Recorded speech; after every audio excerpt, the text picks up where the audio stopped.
Salut les gourmands, on se retrouve aujourd'hui pour une toute nouvelle recette et j'ai décidé de préparer pour vous un pain d'épices. Alors ce pain d'épices, il est sans œufs et sans lait. Vous allez pouvoir donc l'accompagner d'un bon foie gras pour les fêtes de fin d'année et en plus vous allez voir que c'est un pain d'épices qui se conserve super longtemps. Donc très facile à réaliser.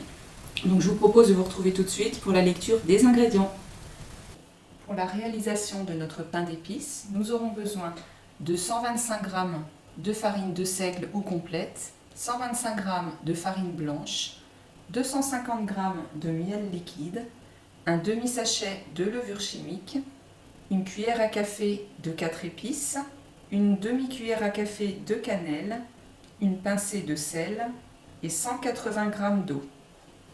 Sachez qu'il existe des épices prêtes à l'emploi spécial pain d'épices, donc c'est un mélange qui est déjà prêt. Donc ça peut être plus simple aussi que d'utiliser des épices séparées. On va commencer par faire chauffer le miel. Inutile de le porter à ébullition, juste qu'il soit chaud. Donc ça va permettre de le liquéfier un petit peu plus et de pouvoir ainsi le mélanger plus facilement avec l'eau. Je vais maintenant arrêter de le chauffer et incorporer l'eau.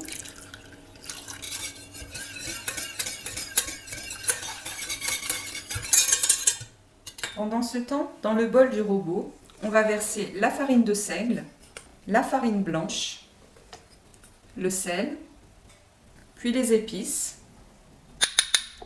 puis la levure chimique. Et donc on va mélanger tous ces ingrédients qui sont les ingrédients secs. On va maintenant munir le robot de son crochet, puis verser progressivement le mélange au miel tout en faisant tourner le robot.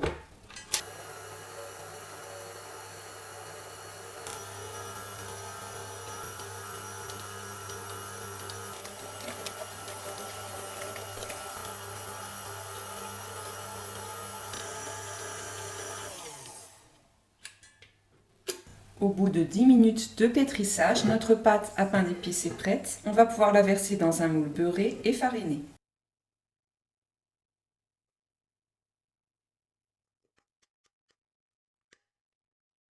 On va maintenant installer notre pain d'épices dans notre four, réglé sur 160 degrés pendant au moins 50 minutes.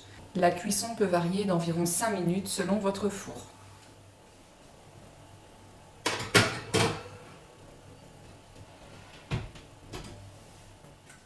Alors notre pain d'épices sort tout juste du four. On voit qu'il est super bien cuit, il est vraiment beau. Donc on va le démouler immédiatement. Et on va tout de suite l'emballer dans un linge propre. De cette façon, il va conserver son moelleux.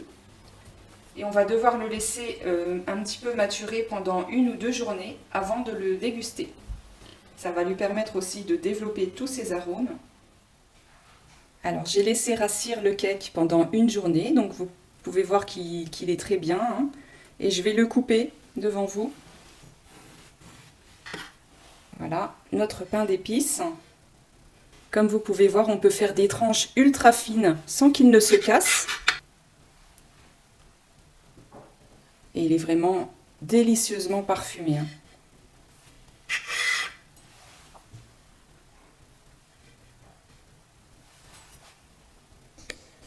La vidéo est terminée, j'espère qu'elle vous a plu et j'espère que vous allez la partager et la liker et en faire profiter tous vos amis. Et moi, je vous retrouve bientôt dans d'autres vidéos et surtout, je vous dis, prenez bien soin de vous.